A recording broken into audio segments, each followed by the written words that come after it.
Edohia wabedene ikpia kebiko ituwa hia o itu edoniro wa kebi edonirisi egugane ogedo maye na o wahia bokia o wahia sikuku edene na duga game edeke no kwa na dogosa ikpia kebiko eten kebegbe wahia sikuku na dogosa wa bokia o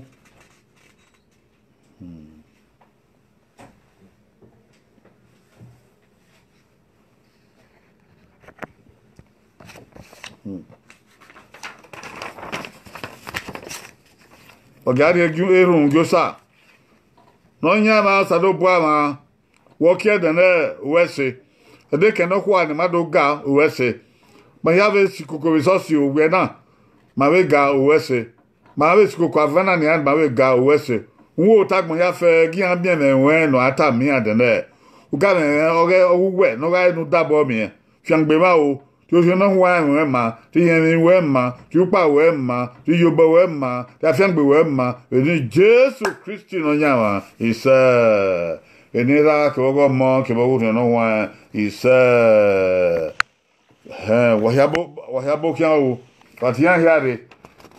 ìwẹ̀ mi ọ̀rẹ́ ẹ̀dẹ̀nẹ́ ìwẹ̀ mi ẹ̀ náà ọ̀rẹ́ bẹ Colossians wọ́n pa òfin ẹ̀nẹ́rẹ́bùkì kebe Galatians nwe ha ovi ihe onya ugie iwemi oge na orebe Colossians won pa ovi na ugie ebe Galatians nwe ha ovi enya ugie ma tie ni a ma tie be no wa ebe Colossians won pa ovi na ugie kai we Uwe enonya mo sadobwa aya yeri ya fe no ragbon kebe no ra yimi kebe no roto kebe no rukun ke na dege ke no re ekete ke no roto to oge ma keka ke no ru worion no nakwa kebe no ru worion ogebo ebi ya fe aye ya Osalobwa ye owe ye negbe uyo osalobwa ma we ti be Galatians we ha vient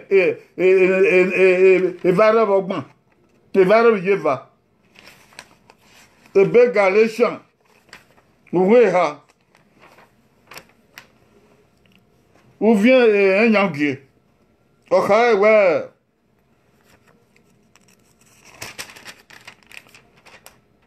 Uwe no nyawo salobwa ami awano eju awano ikefeyi ami awano re uwe imu awane oruwe efe ami awano opia ama iwe no okwo ebo ya fefe yan koko gba uwe Jesu Kristi opagun yarikin Uyore no nya wa ye mo na o. E don yo na fi angbe mo yu ma fi o. Ise wa bokian o. Wa bokian o. Iwasu. Ore na. Oye wa giara gogo ona. Wa giara gogo ona. Iwasu. Ore na. Oye wa giara gogo ona. Wagara gogo ona wagara nie even kodien nie na ye ona evina yoni ka okankan o iwa sore de na o e maneva na gbon ni mara gogo ye ona ni mara gogo ye ahano ni mara gogo ye uguga ni mara gogo ye egwagwa wo le gbe tai Ìwà ìṣòro dẹ̀nẹ́ oye ni ma ya fẹ́ manema na gbọ̀n ni ma ya rọ̀rọ̀ yẹ ona no salobo ya èdè ya wèrí ona dáadó na ma ya rọ̀rọ̀ yóò na evi no ba evi no fwa evi no kwi evi no kwi evi no ago oni ona e ma gbon ya fe ona yakin ona ya ona ni ma na gbon ni ma ago ye ahano ni uguga ai so pa ya mi no ka tedi o jami abokan o ahano ni ma ago ye ahano evi na pa oluwa ya ahano evi ya pa bena mi na fo mi le kwi mi no le ago oni ahano e ma gbon ahano yakun iwe ni ore de na owo ni ma ago ye egwagwa ni ma ago ye egwagwa o salobo ye mi ya fe egwagwa no e ya pa ami no yo ami no ri oto ami no we ami no tan egwagwa o salobo agwagwa gbon na edo no kwa za ye ba o egwagwa ni ma ago ye egwagwa ni ma ago ye evi ugugan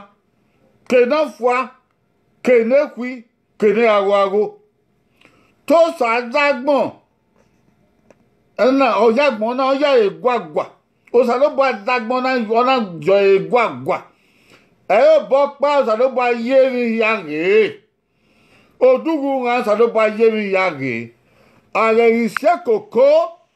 odo ye nwana ale ise ri agbon ya koko odo ye nwana oyi pe ana we yoko mami mama wa yagbon ya pe mama wa yagbon ya okwo o pe are kan okwo re kan pe no tan oye gologo bona rege o no matangi no to o ma no matan gabe gologo gi no to ge he ovan runda eye buwe no tan ge no go no matan no to he ovan nu wa ti ovan no nyan yo runda eye buwe o sa lo gba han evi ya gba ha no ni evi na gba ha no ni evi na mose ha no ni evi na onye ha no egwagwa evi na ma evi ya fe oriyo ya ha no oriyo egwagwa ya na do gba dego pa wa ye ya oye mino ege giga ti en be don je ege ya mo se be don je ami ma no fwa ami ma na ekwi ami ma na ago o salobo ye ya ebe no wan ni ma tie o ma bere ku ye ebe no wan ni ma tie I ma ri e yo fion o salobo ye mi ya fe ne ona ye ni gbe ona owo o salobo ye mi ya o ye ni gbe uge mi no salobo yi egbe oye na emi no salobo yi ni gbe uwe asan kan wa egwe san kan wa egwe yunu ria egwe yunu pozo egwe yunu agbegbe emi no salobo yi ni gbe emi no man no emi ni moso Kokorion o salobo aye mi ni gbe yo mo be no ya je ni gbe be no ya je ni gbe yo ya lo be no ya je ni gbe yo ya yo be no ya lo ni gbe yo ya fi en orion o salobo aye mi ya ni gbe o ye ma so yan ye mose wa riyan yan wa ye mose oye ogyo igbe ya ye no fwa oye no fwa nege ema no fwa oye na no fwa nege no fwa ye you no pozo van nekwi be na be yo no fwa e de be yo van nekwi o van nekwi oye be edun nekwi na me o van nekwi egbe e fi o uwi nekwi o mo se woge ona oge o ya mo se be no salobo ya ye are kwikwi no do ofofwa me wa mi ma so ya te kwikwi o be no saloba yin so pan yan iho ni ado afofua ado abolegbe ara yo ibo legbe ara yo libo la o aga ize bole ado yewe wan no fua yo sa ye no ga ye mari feko o sa to gwo na o na gbaro boy aha no ni eyin gwa lo beno ye enu we eri o ye o we he no ma we he ma ya se ti ra opa beno salobo ya yo ma ebe no wan ta mi ma we o salobo ye wi ya fe na ona ka we ehia ma ebi no salobo wo ma se no ma ya ka we eri ma ebi no salobo yi no ma o ye no ma le gbe ma se no ma ya ka mo salobo o ma yi ona se be no yo na ma ni ma be no yo sa na ma ni ma runda ade serva o na ko runda akabe no fuare okobe no ekwire uwo salobo e ma na mi egbe mami ma no le ba no lu won me ma wa ya lu won o fi gbon ebi ama wa ya lu won ukuga ara ise koko una idamu won me ni yeyele o ga tian o salobo aye mi ukuga dadore ukuga no ye ni omeke no ye bagbon o be mi no salobo aya ka tun da ni ma gege evian we aya o dan re ma ge de mi obe na to asenfwa ma ge mi obe na yunu pozo wa uwo salobo ona gba e so bo na ye owe hia wa ma u ma re ugun o gba wo da salobo wo pa agbon na gba wo da salobo wo pa ya na ko wo da salobo kuwe ko ma we kuke kayo kenomatan ya fe o gba wo da salobo ugugo ha o ha ni manamugbo igeduro o beke ro uloko ro ya fe adomiun iwo kwebo adomiun wen otan adomiun aleke adomiun iwan wolowo adomiun ilalahe ya ge se koko ona o ha gba loko o wa ro ha o beko uga zeno salobo yi wa se so amon wa ye tugu we ba mi eze so amon o wa ye tugu o keke no wa ba we ba mi wa be se so amon wa ye sen uga dege ipe ka no ru weze no ro to weze we ba mi uga salobo ye ya na dai ipe ka no ro to bu we ni o me mi no salobo ye ba oye be ze nu gegbe na la gegbe na la gegbe wa be se o be he yo be he yo gije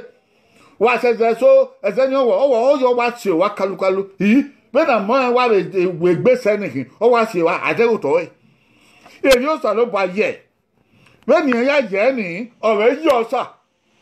be ni salobo ye mi o ya yo we ge ka we mi no salobo ye ge ma wege ka we no saloba yi go bang bo se yo ya leke yo na be ye ikan ba leke e pa aleke aya gbiyan abe yi kan gba so pan èmi ro na aya bo wa aya leke bo wa ikan aya bo wa mami èmi no saloba yi dawon doge won ba ebi no salobo yi don wan doge won ba are yunuria ebi no sayi le ba se ba mama si kosa mandege ebi no sayi be no mo se he mama si kosa mandege ebi no sayi be no mo se he wa bulu mo dia go ma nekwi uwo ya go yo wa se si bia o wa yewu sie oye biege koyo siko uga isi koma no ye bi biege ni wa do mi we eku ae to wa fi o wa fi wana ebe na ye ku ye na ye amen kebe ba kwa ya pese he no do afofa o be no sa wa be ye nikin o wa be mose o wa be fi no sa yi na kon ye gie oluga no sa yi na kon ye vaka da do ge mo so akono runu e ba na emi apa no swakon e da emi na akono runu na emi na mu be gbe be no sa ya ye nikin uwo salobwa ana sikoko ana do adegu mama wa ma we sikosa ana do adegu mama wa ma we sikosa ana do adegu no re ebino roha sikosa ana do adegu egwagwa no salobwa ye bai na e da mi ogo de ga menya opa yamakin ya bebe mi no win na be da do gbe abe ebo no tiebe ya ka me ma ni awe ogede o masenya Kuda evi no rogede ami evi nya egbe àwọn egbolo koruwe rogede kin mami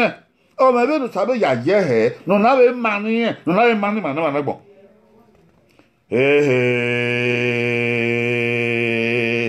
o be no wa ni mati eban owe mi kemi no wa ga kin to fo ogo wa ni to kwiku ogo wa ni owe to rupo no kwa o rekete o owe de to ro to o oyewe wa na dege bi be kyo ha o owe ugo salobwa ma na gba o salobwa ma no salobwa are mi ge ma ni ma ge ye ma pa ge no salobwa ga yi no salobwa yi no ga ye ma wa ga go ye no wa ga go ye egwagwa waraga ogoye ona ogosa ebi ya fe ona ya kin oda osalobwa egwagwa ahano obosa ya kere ya fe osalobwa o pa kin e ba na gba eri ma be gunu na zena ma zedo o ife ri mama e ma so abezebo obe ebe ni Yorùbá je obe fian e ma so abezebo obe ebe ni Igbo je obe fian wọ́n sọ àbẹ̀sẹ̀bọ̀ ọ̀bẹ̀ ebe de bòyí ọ̀bẹ̀ dẹ̀dẹ̀ ẹ̀bùn ní àzẹ́ ní ọ̀yẹ́ ẹ̀bùn ní màá zẹ́ ọ̀bẹ̀ ayẹ́mà wàgẹ́gì gìmá tí ọ̀mọ̀ abẹ́ he igbọ̀n wàgẹ́gì gìmá tí ọ̀mọ̀ abẹ́ he ọ̀viẹ́ wàgẹ́gì gìmá tí ọ̀mọ̀ abẹ́ he ìlàlámìlà wàgẹ́gì gìmá tí ọ̀mọ̀ abẹ́ he musumusu bẹ́ẹ̀ ni òsàlùbọ̀ yíyan yìí nìkì ẹ̀fẹ̀ náà rí ènìyàn ní àyàtú ẹ̀ lábíyèsè tú ẹ̀ lágbèsàn ẹ̀ ní wàbẹ́kìn beno yosa eniki wagimara sikoko na dege mi no sayi be no mose he wagimara o na degusa sabadi o ni mama ya dege mi obi be no ma he be no tien he be ni ye he be no ga ye he bo kiki ma ya me na mado wina bagbon be no sayi ma ebi ma na setin wina ni de o mose o ye wo ma ne no korion o me mi no salobwa yi no gwe na gwe degu tan uwe ego sa ba yino matan o be mi no gwe na guwe degu rupo no kwa uwe yere wo ma no ma la po no kwa o me no salo bwa die ne nu we ne we ga ri ogo ba wu we ga ri ogo ba we eyo na do gba agbon ma gba o ba fun pa obi ma ya fe o na do gba wagi ma ga gogo ye egwagwa wagi ma ga gogo ye ahano wagimara gogo ye ugunga mayakin no mayakin egwagwa mayakin ni o salogba no ye ebi ni ma no gwo ma we no ya fian gbe ma ni o salogba no ye ebi ni ma no we me no ya fian gbe an agbon na asi akoko ada akaro salogba o na gba akari me akaru we tun do ni ma re yunu pozo ma we he wa tun do ni ma yunu ri ami no salogba yi wa ebe no wa we o ma ko wa no gie obi ogwe o we to yunu pa misikan go salogba no ye o ma ko wa no gie obi ogwe to ma ni be gie salogba no ye o salogba ye obi o mefe o salogba na be ye obi obi ogwe ko mefe ko obi ogwe ara ise koko agbonkodogba agbona wa ogo bi o mefe de ri ono ara ye mi kiri owo yi de ri ono ya ye kedun ko don wa be kan bo na ebo no me tin gbe ofun egbe e wa hegi ma me tin gbe na ya fun egbo ba o salogba no ye ri o ha no bo eye o no na da do eye egwagwa e ma ya ye uguga e ma ya kin salogba no ye egbe o ye na e ma ye na uwo salogba e ma na gba e ma na onye e ma na me amuso ma ya fe ga ipa bagbona re ma ya mi egbe ba karo salogba uwo ta gbon ya fe ke bo ko wan ku agbon ya mi egbe ba karo salogba ai te ya mi egbe ba karo salogba o keke ni mara opa bagbona mara opa wa ri oba wo salogba mano ye sosi mara opa wa ri oba wo salogba uri e ma we dagbon won uri e ma wuyi won wa ye ke na ye sosi wa tota jo ma we tota kuwe yebe kan gbe na we da ye tota ku fun da ku ki e ri o abe gbangbe no we na tota ku fun da fofa e ri o abe kan gbe no we o ma tama we no sikodo e ri o aha no ogosa o sagbon no aha no ogosa o ga ri oba osa no agbon na ni mana ri obosa lobua ri ma we ya se imi ofun egbe ma na ri obosa lobua ari oba osa lobua agbon na ke pa ri imi ofun egbe no wa gbe ede agbagbo pa wa bi imi ofun egbe ma ya fe no sa wa gi ma agbon pa ma ra ri oba pa ma ra osa kagbon pa ma ra opa ore mata ma ra opa bo wu yin me ma ra opa bo we bi aho ma ra opa bo we run maga opa buwe iwina maga opa buwa fiangbe maga opa buwa lagoda o maga opa buwa gbono ma beno sawu ni me eri unu we beno yu we eri obe yi me aha no ni makin ifofa o tu we kwikwi o aha no oguga egwagwa e o sa ya yenu na gba uwo salogba mi ya na gba salogba no gi ma hu ebe gbe ma o salogba no gi ma dege ebe no ya jagbona o ni ma do ade ba e baku ni ma do lagbon baku ekedi mena obi o salogba ewe na obi o salogba okekigare o salogba yi ma ya ku agbon e koko na agbon e gele ga opa o salogba yi me oyi e digbe salogba yi we oyi e digbe salogba no fiangbe ma ya o ise wa ga geri erun gyosa no nyama o salogba ma o wese ebi ya fe nu yi ahano ugunga egwagwa ona ehia wona uwese uya so na yava uyuki na yonwe aga ise koko maido ana edeho no khienva una yuki dollar so una ye $20 van we no uwese baba ye bu ya ye ana miewe ikweso yam fofa egege ikweso yam kwikwi we dun neku na me wo be ye no ayeberio uwe se na mi mazunu edo be ni mazo no ga senti ma wo be we ni azu ni gbozu no usa be ni azo be asenti yan owo yakin obo yakin akara we ana do mi gbewo keke gi mara o ni mara rion ni ma be ya se ba be he kegbe ni ma dagu mo se no re dagbin ya ni ma dagu nan we ri ni ya hunde egwagwa ke ba han no na ara ise koko ma na do an ba gbe akara we se abe muzologbon he o sadobua la ho maroda we la o ka o ni manu kiye kinima egi ma de o egi ma ru awe egi ma pe fun egi ma kian fi ebe edbe aroda o egi ma ya kon wa o ko di ekede ege do kon wa ma fiangbe ma o ye tini ma ye wan ni ma ti yen mi ni ma to ma mu yo bodado de do be ga me suedo egi ere do mu do mi edo egere do mu do mi oto egere do mu do mi efe egere do mu do mi enie okasunu yo salogbo la o ege we gbe sunu gi mana do en egbe ma gi mara he we me egbe ma ino fo ara we me neku ga we me no fo no me go no we me na be me no we no me gi ma gba fo gbe salo bo la ho go gi ma gba fo gbe gi ma da gu ma me no dagbon o ma me no dagbon wa be ni ma si oboko is koko ni ma si egbe koko ni ma si orion koko ni ma ya fe koko wa me egwa von ba gogo gi ma ya gele von wa we se ya gi ma enwe o ebi ya fe ga ma ni ma na gbon wa tin ni ma tun de ni Jesu Kristi no nyama ise eso he Jesu Kristi no nyama ahwe ma wo sa no buwa akugbo odi ono hu an tore o de ba ma o ka oni ma kiye kini ma nwa asama nwa ogwe ma kibanga ya se de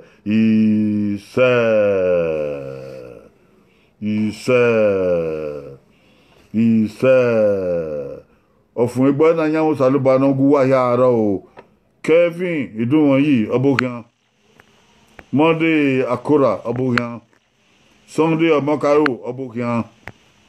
to Prince Uyigwe obokan wo ya fe no resin o abokan no sakayo sa abokan o Igo amayo ero abokan o ato iko yo wa abokan o Sunday Prince abokan Obo Kevin abokan Ambassador Osayi Odemike abokan Koyo Gladys Iwoda abokan Yosu Godala Agbebaku abokan o Sonny Mason Ugoiwa abokan o Solomon Demundia Koyo abokan o Happy Edos abokan o wahia abokan Bridget Ugagbe Orafua IK abokan o Osamon Yodiase abokan o Aje Ijokai abokan o Teddy Ojamen Kato Oban abokan o Sayuki Osti abokan o Esogi Omorege Wesu Obamedo Agedo Lucas abokan o Prince Omingie abokan o Izogie Igbanti yan Wesu Edegbegbo yare Wesu Agido tan Orafua abokan o Usawon mo odion bo han ge won yi Olaguji Wale Moses Akugbe Omoyege ebe ayiwo ayiwi oba ayinmi oba sorry ayinmi oba abokan o hero abokan o akodan fo Marvin asen gwan society Osagede Isabel wako hero Izebiki Sam wa ma Nikida Silva eyima no kwa abokan o Henry Joseph Ureba Akins Fad Engineer Austin Okoduwa Ureba wa kare na Matthew Edagase wa kare na wa hia wa abokan ibi edoniro wa kenirisi wa hia ma o afiangbe sa oguwa o wa gari she ekena gbe she yi we unyagbe na uya yi pin abo kan she no make na gba hu otagbon ya we pion le she o wa ari ewu ya o ari China o ari Australia me bo ma pion ke wa pa o ari YouTube that how o ari YouTube we is YouTube ugwale kene ni meye o wa mi ke na wa wasu na e kata ya ke na ma ita e ha do ba ne we mion uge ke ni an subscribe uge pion ge subscribe ni la ho wo we la ho e so we ne ma ni bu mai we ma bu se na ma na we be dio be ma wa bu na ebo yen we e na una o ma o ye ma mi wa ya you bo pion ge subscribe ni me ebo en bi ke na yo ma na ma bi ke na we mi na we kan oredo rewi oredo iwi o ise imara wa la oda o ise amuzo logbon uzo la na wa ma ni ma o ise we an ya do we baba do we ye do we training pe do we training ku do ibi ra do we bi yu do ki bi ra ki bi yu mo bi o sale bo ye ya o ahano wo sale bo na gba we ya do ya mu ya dede bunu so si anu wa kokori ba e ku gbe wa ga ikan o ge gbe ibi ra ibi yu e be don ibi yu e ibi ra be don wa ga ikan o ge gbe edo egbo pa bankin ah si koko akoko afu e bae oh o ya ma aga kan re gbe ahan no o gba won gbon na ahan no were ize yo sabo ebi no sabo ye mose uhon ba okoto da he se mese eti yagbon na yo salo babo eze yo salo babo re ya e wa yo salo babo ami eri ne mose ami eri ne ma nu wewe ma ni obewe no ya ma to salo bo ye u ke ya ke edo so de so ye o ke de yugbo edo ni mi asun wo wa o ke o ga zega ma fun ebo we wa eri ona eri mi ya ye orun pe ko da o se do aya ma polo mo mi láyé edo o sadie bo ye mi ya mose o mose ahano ugunga egwagwa ona ogo sado bo yakin ga hu e mo ma be he obi era obi yu no obi yu obi ra no eri ta so ge na obi an ya do wa kien de yawo so gbade bawa so gbade bama wa ko yo bi ni kata ban ya we bi ta o ya pion obi kin ya akwe ibe no akwe ore na do mata ora re ore do e mata akwe wa bi ade ti e ban bagbe pion e na ri hu o ta gbon ya she amegbe o gogo ma mi abun wa je mo wa ni bi edo wa wese akianze pe o ise